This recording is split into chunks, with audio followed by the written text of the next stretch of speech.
Juan Kapitulo 6, versikulo 35. Si Jesus miingon kanila, "Ako mao ang pan nga naghatag sa kinabuhi. Ang muari kanako dili nagayod gutomon, ug ang mutuo kanako dili nagayod uhawon."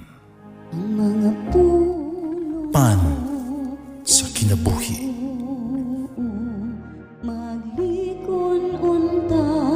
Sa mong pagtuo o gagakakabi sa pagtuman sa imong mahal nga kasuguan. Ang ginumanaan kaninyo, Santos ng Ebanghelyo sumala ni San Juan. Si Jesus maingon siya mga tinunan, "Ang kalinaw ibilin ko kaninyo, akong kalinaw ihatag ko kaninyo. Kalinaw nga dili ingon nga ikahatag sa kalibutan. Ayaw kamo kabalaka, ug ayaw kahadlok.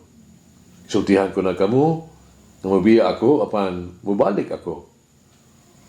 Kung higugman ninyo ako, malipay kamo, nga moadto ako sa amahan, kay siya labaw man kanako. Sultihan ko mo ni ini, karon sa wala pa kini mahitabo. Ha ini kita, hitabo na ni ini. Mutuo kamo. Di na ako magkigsulti kaninyong dugay. Kaya abot ang nagmando ni ining kalibutana. Wala siya gahom kanako, apan kinahanglan mahitabo, mahibalo ang kalibutan nga nahigugma ako sa amahan. Busa, gibuhat ko ang tanan nga iyang gisugo kanako. Tana, manlakaw na kita." Ang Ebanghelyo sa Ginoo. Pasalamati ang Ginoo, kay siya maayo, ang iyang gugma mulungtad, hangtod sa kahangturan. Pasalamati ang Diyos sa tanang mga Diyos, ang iyang gugma malungtaron. Pasalamati ang Ginoo sa mga Ginoo, ang iyang gugma malungtaron.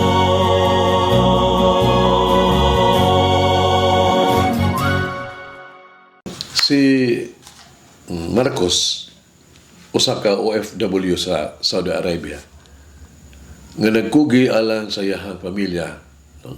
Nga tuwa sa Bohol. Pero wala damha ang trahedya miiko sa iyahang pamilya. Mintas siya nagtrabaho, wala na diha, uban kaniya ang iyang pamilya, layo siya sa pamilya. Ang iyang asawa, nahimong na problema, namudungira, napalakubog, usik-usikan ang iyang salapi ng ipadala, uban sa iyang mga barkada. Dugang pa, masige reklamo gani ang iyang asawa, nga ang kwarta kanunay iyang padala, kudili igo, kulang. No? Alang silang duha ka mga anak sa kolehiyo, ng eskwela. So din ipauli siya, mabakasyon. Yang nadiskubrihan ang kamatuoran bahin sa dili maayong pamatasan sa iyang asawa. Nalibog o nasamok. Nakunahon na si Marcos pagpapahawaon niya, buwagan niya ang iyang asawa. Pahawaon silang panimalay. Apanangayo o pasaylo ang iyang asawa. Alang silang duha ka anak, o ingon isip usa ka Kristohanon, si Marcos di pasaylo lang gihapon sa iyang mahinulsulon nga asawa. Si Jesus nag-ingon, "Peace I give you. Do not let your heart be troubled or afraid." No? Kalinaw muna ka nato. Ihatag ka nato. Ayaw tuguti nga ang kaguol o kahasol sa inyo mga kasing-kasing. bangon. No?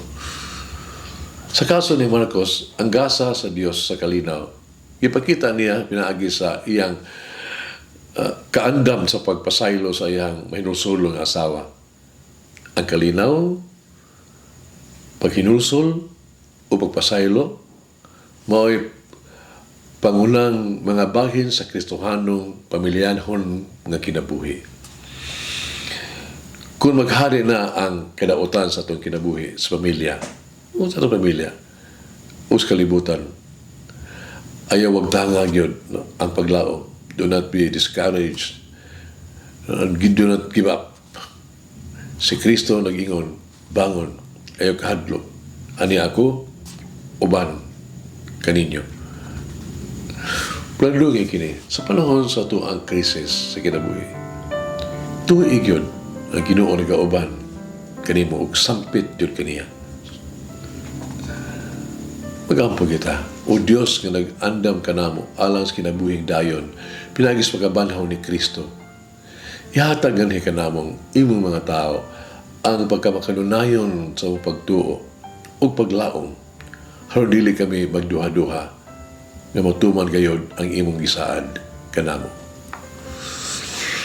Mumamayri mong inahan, maghinaot ko nga mga pag-antos nga ako ang natagamtaman sa ako ang kinabuhi.